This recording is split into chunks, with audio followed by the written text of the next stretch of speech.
senang boti bayang santabi sepuluh mari santabiun todo panale nihita sa naon sunguni ale bayatu komkomon naro ale bayatian hutabalianon sunguni juali tu raja-rajaun nadong ale bayada di hutan tahun sumurung lobi tu ale raja sadarion nadia godang konale diari sadarion ileonang taruunang alaleonang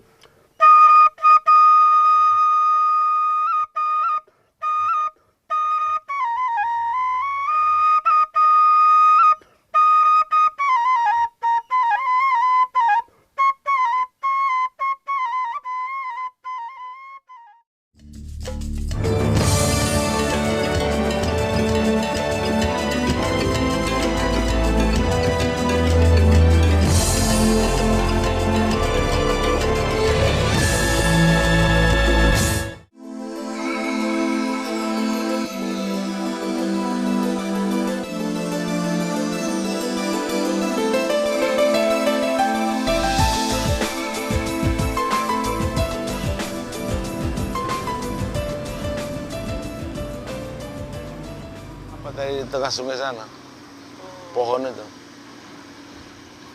Untuk ke sana itu Pak, cantik sekali. Mari dari program ITV, Pak. Iya deh. Apa kabar? Kabar baik, alhamdulillah. Seperti ada Ekonomi kegiatan masyarakat sangat memprihatinkan karena atas turunnya harga karet.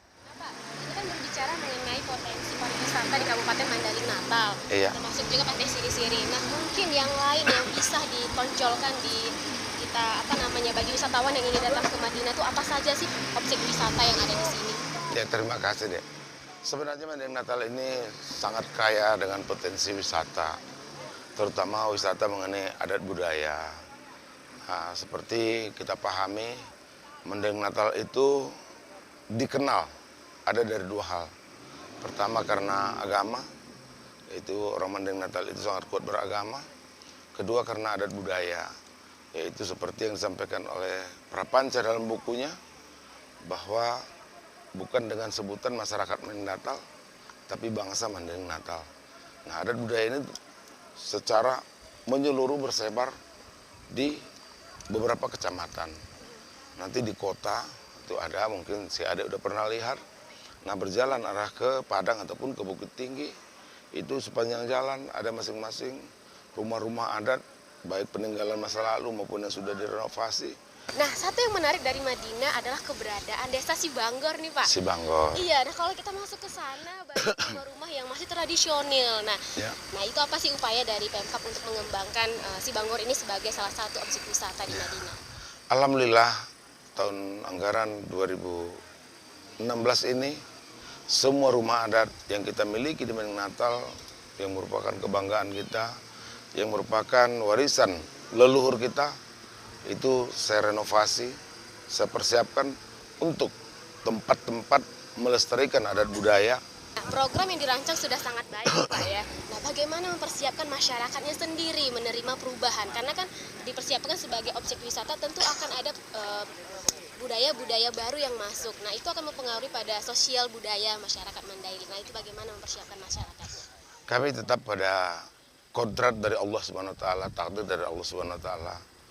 Mandailing Natal terkenal karena adat budaya. Oleh karena itu sejak kecil seperti di Sopo Godang yang akan saya buat ini, yang sudah mulai diberdirikan, itu tiada hari tanpa godang sambilan, tiada hari tanpa tortor, yang akan saya gilir dari seluruh sekolah yang ada di Mandailing Natal.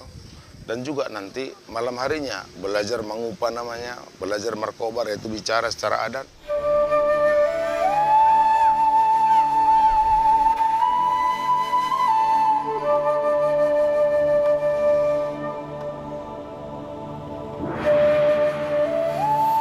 Desa Sibanggor berada di kecamatan yang mencerminkan lokasinya. yaitu Puncak Sorik Marapi. Desa Sibanggor terbagi menjadi 3, yaitu Desa Sibanggor Jae, Sibanggor Tonga, dan Sibanggor Julu. Jalan menuju Sibanggor diapit oleh hamparan sawah yang menghijau. Pemandangan ini sungguh sangat menyegarkan mata. Wah, ini dia.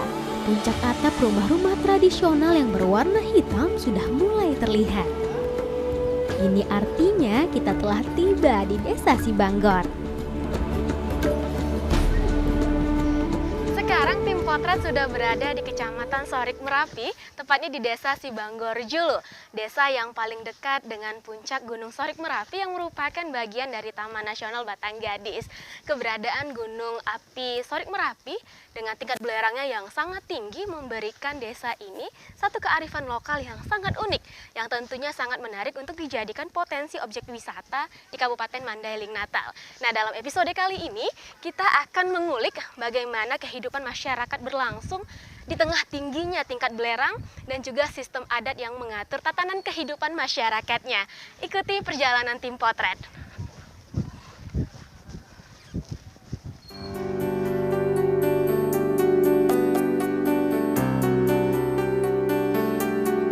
Desa Sibanggor Julu terletak di lereng sebelah timur Gunung Sorik Marapi. Karena posisinya yang berada di lereng bukit, maka hampir semua landscape wilayah yang berpenghuni sekitar 1.500 jiwa ini berada dalam kemiringan di atas 25%. Sehingga pengaturan rumah-rumah penduduk juga disusun berbanjar mengikuti kontur tanah perbukitan. Keunikan Desa Sibanggor yang paling menonjol tentunya keberadaan rumah-rumah tradisional yang berbentuk panggung dan beratap ijuk. Tuntutan alam mengharuskan masyarakat di sini untuk menyesuaikan rumah dengan kadar belerang yang sangat tinggi.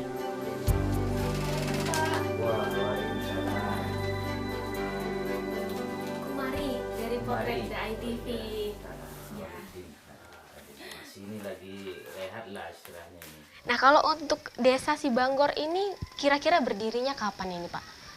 Kalau Desa Sibanggor Julu ini berdirinya itu tahun 1892.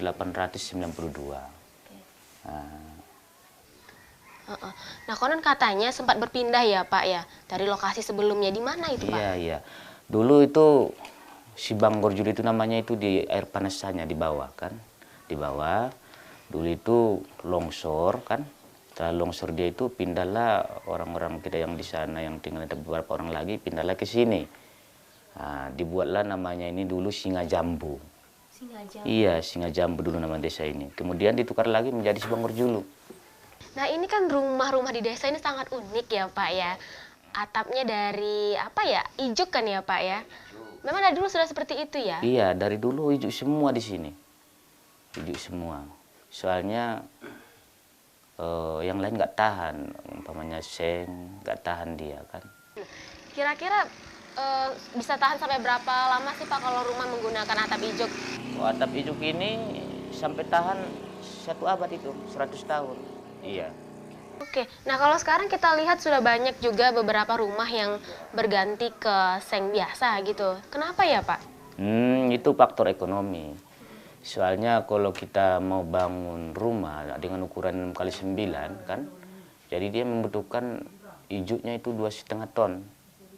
Jadi kalau kita hitungkan harga dari 2,5 ton itu, apalagi sekarang kali 3.000, berarti udah 7,5 juta ya, udah 7,5 juta.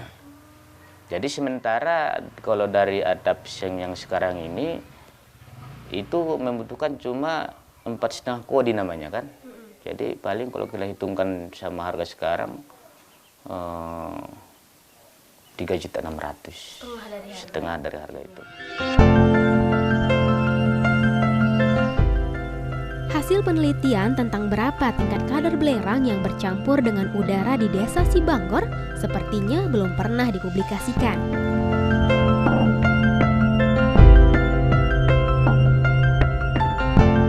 Tetapi untuk mengetahui bagaimana aktivitas gunung aktif Sorik Marapi, saya dapat berkunjung ke Badan Vulkanologi dan Mitigasi Bencana Geologi Sorik Marapi. Halo Bang, aku Mari dari Potret ITV. Iya, mau nanya-nanya tentang kondisi. Nah, kalau untuk Gunung Sorik Marapi, sejarah letusan itu seperti apa? Sejarah letusan Gunung Sorik Marapi itu sejak tahun 1980 itu terekam 8 kali letusan, dan yang terakhir itu tahun 1987. Tipe Gunung Sorik Marapi itu adalah tipe letusan freatik, yaitu letusan abu. Jadi pada tahun 1987 itu ada letusan yang berupa letusan abu. Oke, nah dari 8 kali sejarah letusannya, mana sih Bang yang paling dahsyat dan kapan itu? Yang kalau tipe Gunung Sorik ini, dia kan ada 2 tipe gunung. Untuk freatik, freatik ini letusannya lebih dominan ke cuma abu aja.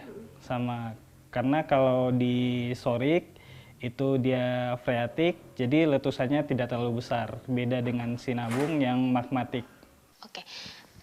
Kalau ini untuk pemukiman warga ya Bang yang berada di bawah kaki Gunung Sorik Marapi, terutama si Banggor gitu kan, apakah sekarang ini posisinya sudah cukup aman kalau sewaktu-waktu terjadi erupsi atau letusan? Kalau seandainya ada letusan yang cukup besar, itu daerah Sibanggor Julu itu masuk daerah rawan bencana. Jadi untuk daerah-daerah Sibanggor Julu dan juga Sibanggor Tonga itu juga harus diungsikan kalau terjadi ada letusan besar. Oke, nah kalau pemantauan menggunakan visual biasa dilakukan Saat kunjungan tim Potret terekam dalam seismograf Gunung Sorik Marapi mengalami 15 kali gempa tektonik dan 11 kali gempa vulkanik. kondisi seperti apa bisa? Oh iya bisa.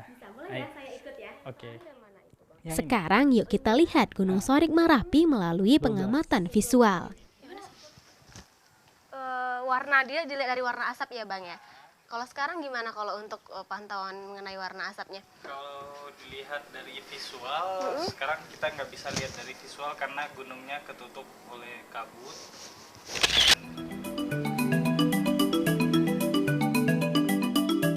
Selain seismograf dan pemantauan visual, metodologi pengamatan Gunung Sorik Marapi juga dilakukan dengan pengukuran tingkat kepanasan kawah dan air belerangnya. Kita lihat angkanya. Aktivitas pengukuran biasanya dilakukan di kawah yang berada di desa Sibanggor Tonga. Jadi itu untuk kepanasannya nanti kan dibandingin sama data-data sebelumnya. Jadi apakah ada peningkatan atau tetap konstan. Jadi kalau 90. Selain udara, air di desa Sibanggor juga bercampur dengan kadar belerang. Karena itu tidak semua sumber air di desa ini dapat dikonsumsi, sehingga hanya dapat digunakan untuk aktivitas mencuci dan mandi saja.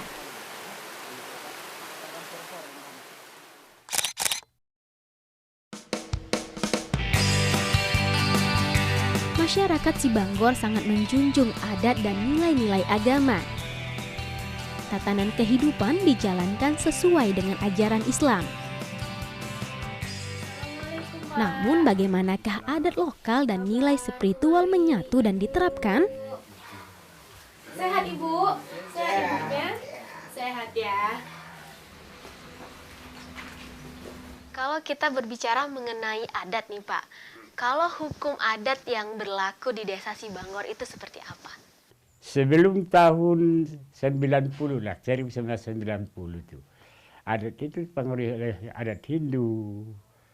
Ke tempat keramat, makam, haji, payung haji. Nah, itu yang membela kampung dulu, Sibanggor dulu. Siarah dulu ke sana, bawa ayam panggang, makan bersama di sana. Itu untuk apa? Ritual sebelum... Ritual mau menanam padi. Sekali setahun. Itu mula-mula baru menanam padi. Nah, ini modernisasi, dipengaruhi oleh agama Islam. Ayam panggang, potong waktu hari raya haji. Bawa ke masjid, minta doa keselamatan semua. tetap masih ada juga pengaruh Hindunya, tapi disesuaikan dengan Dengan syariat Islamnya dimodernisasi gitu ya kan, Pak ya. supaya jangan apa bertolak belakang dengan hukum. Oke. Nah, saya pernah mendengar di sini ada sistem pembagian tanah ya Pak ya. Ada tobat wakaf namanya, ada sawah wakaf. Nah, itu seperti apa? Ya selain daripada hak milik pribadi lah kan. Desa ini ada apanya? Haknya. Maksudnya haknya ada kepunyaan desa, yang dikatakan kepunyaan desa, harta desa. Seperti kolam, ada sedikit, sawah. Inilah yang dua ini. Kepunyaan hak desa. Yang hasilnya dipergunakan untuk kepentingan pembangunan madrasah. Untuk sekolah. Selain untuk sekolah, barangkali ada yang lain? Diperuntukkan untuk yang lain juga tidak? Khusus untuk pendidikan? Iya. Oke. Nah, kalau marga nih Pak, marga yang paling banyak di Sibanggor ini dari marga apa? Dan dulunya yang mendirikan desa Sibanggor itu dari marga apa? Dulu kan kejadian kampung ini tempo hari di sana ada orang di Panyabungan Duta Siantar pindah ke Sibanggor dulu. Di sana kampung yang lama. Ikut marga Tanjung. Ikut marga Rangkuti. Ada Hasibuan. Ada Lubis. Jadi campur di sana. Sesudah karam Sibanggor dulu tahun 1892, dievakuasi ke tempat inilah. Inilah Sibanggor dulu sekarang. Dipindahkan namanya ke sini Sibanggor dulu.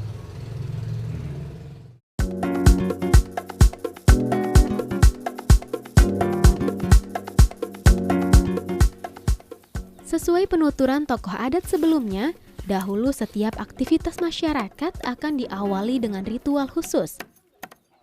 Seperti ketika akan mendirikan sebuah rumah, biasanya masyarakat akan menyiapkan semacam sesajian.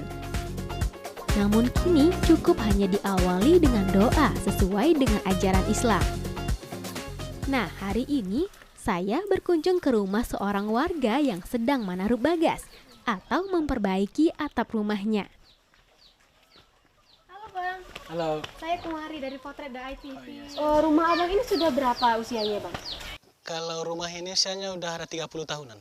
30 tahun? Iya, 30 tahunan ya. Oke, nah sejak pertama dibuat, sudah berapa kali mengganti atapnya Bang? Kalau sejak dibuat, barulah sekali ini diperbaiki. Wow. Baru ini. Baru ini ya, ditambal-tambal gitu ya Bang ya? Oke, nah kalau gini gimana sih tahu bocornya gitu Bang? Kemudian titik-titik harus tambal tuh dari mana? Gini, kita tahu bocornya itu kan pas waktu hujan, ada turun ke bawah, ke lantai, nampak di situ. Nah itulah, baru dari bawah kita cucuk ke atas, nah dari situ diperbaiki. Nampak di atas yang mana cucuk itu. Oh gitu, berarti ditandai dulu ya? Ditandai, ditandai. Oke, nah kalau boleh tahu nih Bang, kalau untuk ukuran rumah, Abang berapa ukurannya? Kalau ini ukurannya 6 kali 9. 6 kali 9. Nah kalau kita buat rumah di awal 6 kali 9 ukurannya, kira-kira berapa ijuk sih yang dibutuhkan Bang? Kalau model rumah kayak gini biasanya mau 3,5 ton. 3,5 ton? Iya, 3,5 ton. Dengan biaya berapa itu? Kalau biayanya sekitar 7 juta, 8 juta untuk atap ijuk aja. Oh gitu, oke. Nah kalau kita lihat ini sepertinya pemasangannya nggak perlu pakai paku dan juga nggak perlu diikat ya Bang? Iya. Gini, bukan nggak perlu pakai paku, itu udah ada kian dulu pakunya di situ kan. Kita tinggal menambal itu, kita tinggal masukkan ke apa itu, ke lipatan yang dulu. Nah. Oh, jadi nambalnya nggak perlu pakai paku lagi ya, tinggal mengikuti yang sudah ada aja.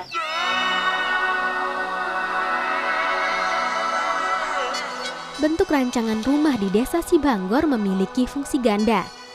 Atapnya yang berbahan ijuk berfungsi untuk melindungi rumah dari hujan belerang yang kerap terjadi.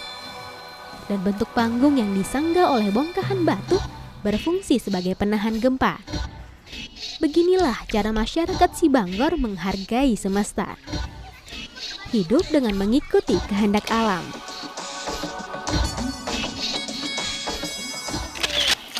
Mereka baju. Si Malandung. Mengeksplorasi keindahan desa Sibanggor memang tidak ada habisnya. Setiap menelusuri jalan-jalan kecil desa, saya selalu saja menemukan sesuatu yang unik. Nah, pemirsa, itu ada anak-anak lagi pada ngumpul. Yuk kita lihat mereka ngapain. Saat ini perkembangan teknologi terutama gadget telah mengubah gaya hidup lebih dari 50% anak-anak di dunia. Tetapi di desa Sibanggor, di mana kehidupan dijaga oleh nilai adat dan istiadat, anak-anak masih leluasa menikmati masa kecil mereka dengan bermain dan belajar di alam. Oh, jadi semakin kencang ditarik, talinya semakin dalam ininya ya, mutarnya ya. Oke, kalau gitu lanjut mainnya, kakak. Lanjut lagi jalannya, oke? Thank you ya. Tos dulu kita. Tos dulu. Thank you. Thank you.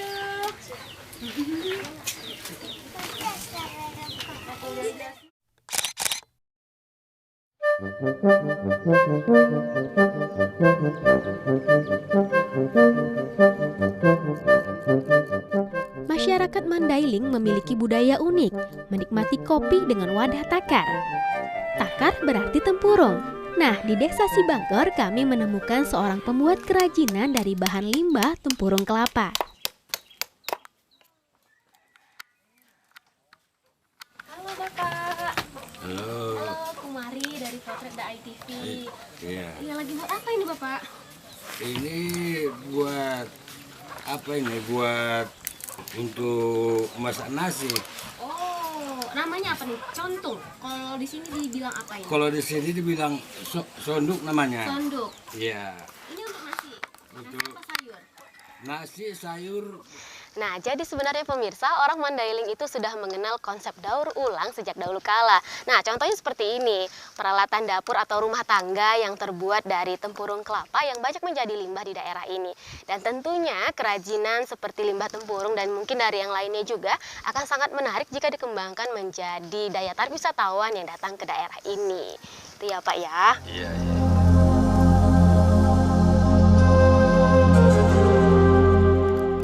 Penggiat kerajinan di desa Sibanggor memang masih kecil, tetapi potensi yang ada sangat besar. Selain memberikan keuntungan, membuat kerajinan berbahan daur ulang seperti yang dilakoni oleh Pak Khoirudin juga berkontribusi dalam pelestarian lingkungan dan alam.